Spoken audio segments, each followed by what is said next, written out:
잠깐만요. 피해자 이름은 김현욱, 43세입니다. 피해자 발목에 전자발찌가 있었어요. 성폭력. SBS 금토 드라마 사마귀 살인자의 외출은 2025년 하반기 최고 기대작으로 꼽히는 범죄 스릴러입니다. 원작은 2017년 넷플릭스에서 공개된 프랑스 드라마 라망트이며 한국판에서는 새로운 설정과 인물관계가 추가되어 더욱 입체적인 이야기를 선보입니다. 드라마는 23년 전 대한민국을 충격에 빠뜨린 여성 연쇄살인범 정희신, 고현정의 과거에서 출발합니다. 정희신은 아동학대, 성폭력, 가정폭력 전과자 등 사회적으로 가장 악질적인 범죄자 5명을 잔혹하게 살해해 사마귀라는 별칭을 얻었고 이후 체포되어 사형수가 되었습니다. 하지만 세월이 흐른 현재 정희신의 살인을 그대로 따라하는 모방범죄가 다시 발생하면서 사건은 새로운 국면을 맞게 됩니다. 그 과정에서 정희신의 아들이자 현재 형사로 활동 중인 차수열, 장동윤이 중심에 서게 됩니다. 그는 연쇄살인범이자 사형수인 어머니를 평생 증오하며 살아왔지만 경찰 조직은 이번 사건 해결을 위해 어쩔 수 없이 모자공주를 선택합니다. 정희신은 아들에게만 조사받겠다는 파격적인 조건을 내세우며 다시 세상 앞에 모습을 드러냅니다. 결국 드라마는 연쇄살인범이 된 어머니와 그녀를 증오하는 아들이 함께 또 다른 살인을 추적하는 독특한 구도로 시작됩니다. 여기에 경찰, 언론, 추종자, 그리고 숨겨진 진짜 범인까지 얽히면서 본격적인 심리전과 반전이 예고됩니다. 다들 그렇게 알고 있고요. 그게 아니게 됐으니까 하는 말 아니여. 범인 잡으면 끝납니다. 끝내겠습니다. 정의신이 잡았으니까 정의신 따라쟁이 놈도 빨리 잡으라고. 이번에도 전처럼 조건이 있어요.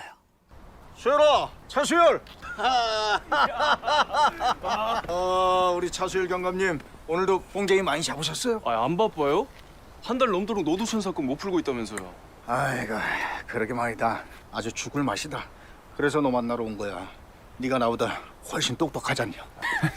자, 좀 도와주라. 시간 없어. 후딱 좀 봐줘. 내가 아저씨 보내려면 봐야지. 보자. 아이고 이 새끼 이거 사람 혀를 갖다가 정신줄 놓고 막 올인하는 그런 스타일 같은데. 아프다고 씨. 용수지 마. 내 말 다 들으면 풀어줄게. 왜 이래요? 놈은 23년 전 살인을 그대로 따라했어. 네 말대로 지금 재밌어 죽어. 이게 끝이 아니란 말이지. 근데 우린 범인 근처에도 못 갔어. 파이팅 하시고요. 이거 좀 풀고 얘기해요. 에? 수열아, 정희신이 돕기로 했다. 이 사건. 예? 근데 정희신이 너를 통해서만 이야기하고 싶대. 이거 당장 풀어요. 에? 목이 잘리고 익사하고 지금 못 잡으면 앞으로 피해자 계속 나와. 일 터지기 전에 움직여야 돼. 살릴 수 있는 사람 모른 척하면 죽이는 거나 뭐가 달라. 아저씨 미쳤어요? 나한테 뭐라고요? 나한테 누굴 만나라고 씨. 아이고, 자식 승질하고는. 열쇠 주머니에 있다. 1회에서는 첫 장면부터 강렬했습니다. 성폭력 전과가 있는 한 남성이 목이 졸리고 혀가 잘린 채 사망한 채 발견됩니다. 더욱 충격적인 것은 잘린 혀가 시신의 항문 속에 넣어져 있었다는 점. 이 끔찍한 수법은 23년 전 정희신이 저질렀던 범죄와 똑같은 방식이었고 사건을 맡은 최중호 계장, 조성아는 곧바로 사마귀 모방살인이라고 판단합니다.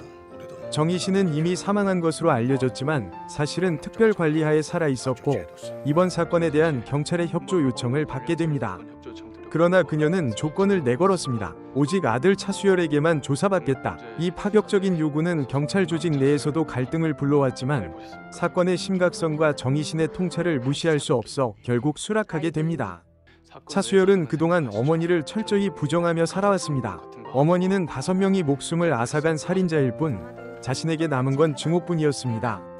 그는 과거 마약에 취한 엄마가 어린 소녀를 해치려 하자 직접 총을 쏴 제지했던 끔찍한 기억까지 가지고 있습니다. 이런 배경 때문에 정희신의 조건은 차수열에게 가장 큰 모욕이자 고통이었습니다. 하지만 정희신은 단순히 범죄자에 머물지 않았습니다. 사건 현장을 직접 보고 싶다는 요구를 통해 범인의 흔적을 누구보다 빠르게 짚어냈습니다. 그녀는 이건 단순한 모방이 아니다. 자료에 접근할 수 있는 자의 범행이다라며 당시 언론에 공개된 사진이 뒤집혀 실렸다는 점을 근거로 내세웠습니다. 이로써 범인이 공판 기록이나 수사 자료를 열람할 수 있는 내부자일 가능성이 제기됩니다. 마지막 장면에서는 새로운 인물들이 긴장감을 더했습니다. 정희신을 추앙하는 서고환, 이태구가 나타나 마치 정희신의 후계자라도 되는 듯 수사의 혼선을 일으킬 조짐을 보입니다. 또한 이정현, 김보라은 차수열과 정연남의 대화를 엿들으며 정희신과 차수열의 비밀에 접근하려는 듯한 기류를 드러냈습니다. 1회는 단순한 사건의 발단을 넘어 정희신의 존재와 그녀와 아들의 갈등, 그리고 숨은 범인의 등장을 동시에 보여주며 빠른 전개 속에 시청자를 몰입시켰습니다. 그랬군요. 그런데 어쩌죠? 제가 수많은 범죄자들을 만납니다만은 그들의 인생과 추억에는 별 관심이 없는 경찰이라서요. 피냄새를 각별히 좋아하시는 정희신 씨. 사진을 더 알아볼게요. 오늘은 이만하고 돌아가겠습니다. 사건 현장 제가 볼 수 있을까요? 아니 뭐 하나가 생각났는데 확인해보고 싶어서. 들어와. 자, 주목. 오늘부로 새로운 차수열 경감이다. 팀장 맡게 된 차수열입니다. 앞으로 잘 부탁드립니다. 갑자기 발령받아가지고 적응하기 힘드니까 많이들 도와주고.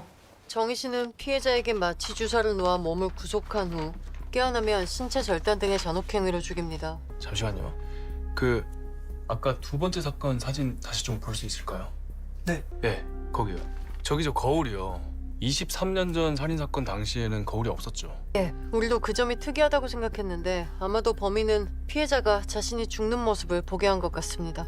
첫 번째 강변 살인 때는 거울이 없었고 여기서 처음으로 거울을 썼다 이건데, 그렇다면 놈이 단순히 모방을 하는 것이 아니라 자기 스타일을 더해서 뭐 드러냈다 이렇게 봐야 되지 않을까요? 그렇게 생각할 수도 있겠지만 저기는 이삿짐 창고고 저 거울은 원래 있던 겁니다. 옮긴 흔적을 봐야죠. 만약에 범인이 저 거울을 일부러 저 자리로 옮긴 거라면 그건 의미가 있는 행동이잖아요. 놈은 정희신을 존중하는 척하지만 마음속으로는 은근히 내가 더 낫다, 내가 피해자를 더 고통스럽게 죽였다, 뭐 이런 자만심을 드러내는 거라고 볼 수 있지 않을까요? 첫 회는 시청자에게 강렬한 인상을 남기며 앞으로의 서사에 대한 기대를 높였습니다. 정희신이라는 인물은 단순히 잔혹한 살인마로 그려지지 않았습니다. 아들을 향한 지독한 모성, 그리고 범죄자를 향한 냉혹한 단죄 사이에서 끊임없이 변주되는 얼굴을 보여주며 그녀가 이 드라마의 핵심임을 증명했습니다.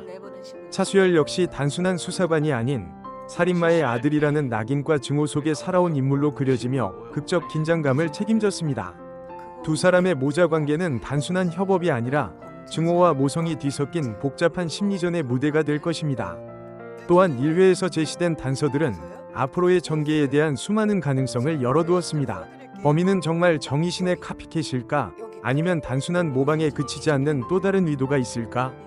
거울이라는 장치, 공판 기록에 접근할 수 있었던 정황, 그리고 정희신을 추종하는 서고환의 존재는 모두 긴장감을 더합니다. 2회 예고에서는 서고환이 차수열과 정희신의 모자 관계를 파악하고 이를 무기로 삼아 정희신을 직접 찾아가는 모습이 등장할 예정입니다. 정희신은 교묘하게 경찰과 서고환을 모두 이용하려는 듯한 모습을 보일 것이고 사건은 점차 더 큰 소용돌이로 빠져들게 될 것입니다. 앞으로 드라마는 단순한 범죄 추적을 넘어 살인마는 태어나는가, 만들어지는가, 증오는 용서로 승화될 수 있는가와 같은 무거운 질문을 시청자에게 던지며 깊이 있는 스릴러를 선사할 전망입니다.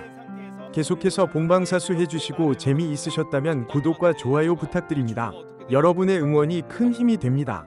감사합니다. 그래서 주소를 알려주면은 그거를 친구한테 하듯이 말을 한 거죠. 학생들은 신고를 받고 출동한 경찰관을 안내했고 남자는 현행범으로 체포됐습니다.